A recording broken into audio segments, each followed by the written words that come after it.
এখন আমরা যে টপিক পড়বো সেটা হলো মৌলিক পদার্থ এবং যৌগিক পদার্থ। যখন ক্লাস 9 10 এ উঠবা তখন দেখবা রসায়ন নামে একটা বই থাকবো। ওই রসায়নের খুবই ইম্পর্টেন্ট একটা টপিক হচ্ছে মৌলিক পদার্থ এবং যৌগিক পদার্থ। এখন প্রথম হলো মৌলিক পদার্থ কি?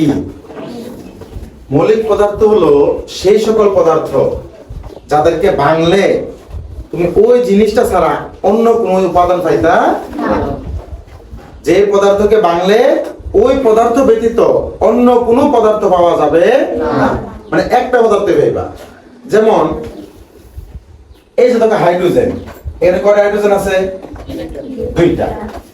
এই যে হাইড্রোজেন অণুটা, এই যে অণুটা আমি ভাঙলাম, ভাঙলে কি হাইড্রোজেন ছাড়া অন্য কিছু পাইছি? পাইছি না। এটা কোন পদার্থ? মৌলিক পদার্থ। আসলে এখানে অক্সিজেন, এই যে অক্সিজেন অণুটা, এটা যে ভাঙলাম, ভাঙার কারণে কি অক্সিজেন ছাড়া অন্য কিছু পাইছি? তাহলে এটাও কি পদার্থ? তাহলে যে সকল পদার্থকে ভাঙলে, যে সকল ওই পদার্থ ছাড়া অন্য কোনো পদার্থ পাওয়া যায় তাকে বলা হয় মৌলিক পদার্থ। যেমন আমি যেটা বলছিলাম যে একটা চাল, রাইস, একটা চাল দিয়ে যদি ভাঙি, যত আমি গুঁড়া করি, চাল থেকে কি ডাল পারিব জীবন? তাহলে চাল মনে মনে ধরে না, চাল একটা কি পদার্থ? মৌলিক পদার্থ। বুঝা গেছে? যৌগিক পদার্থ কি পদার্থ? আচ্ছা, যৌগিক পদার্থ মানে হলো একটা পদার্থকে ভাঙলে তুমি দুই তিন ধরনের উপাদান পাইবা। একটা পদার্থকে ভাঙলে দুই বা তার অধিক কি পাওয়া যায়? ভিন্নধর্মী উপাদান পাওয়া যায়, তাকে বলা হয় যৌগিক পদার্থ।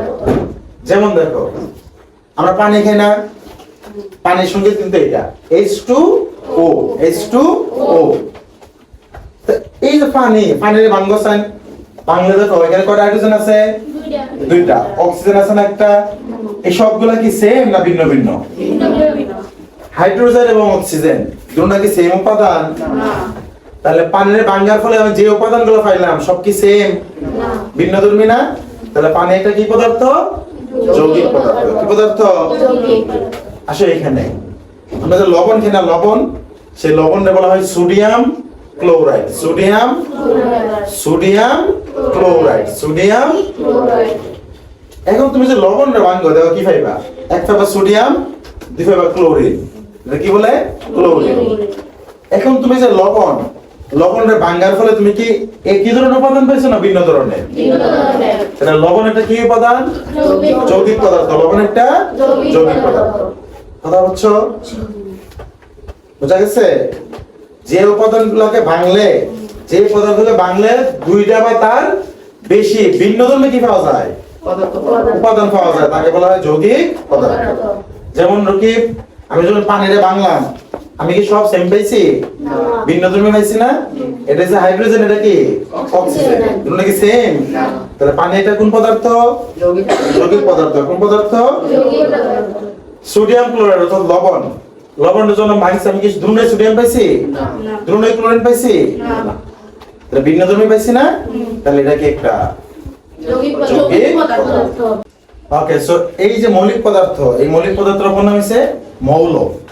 আর এই যে যৌগিক পদার্থগুলা, এই যৌগিক পদার্থের অপর নাম হইছে যৌগ। আর এইখানে আমি লিখে দিলাম যে এটা হচ্ছে সোডিয়াম, এটাকে বলা হয় ক্লোরিন। আর যখন দুটো একসাথে থাকে তখন সোডিয়াম ক্লোরাইড। খাবার লবণ হচ্ছে কি? Sodium chloride.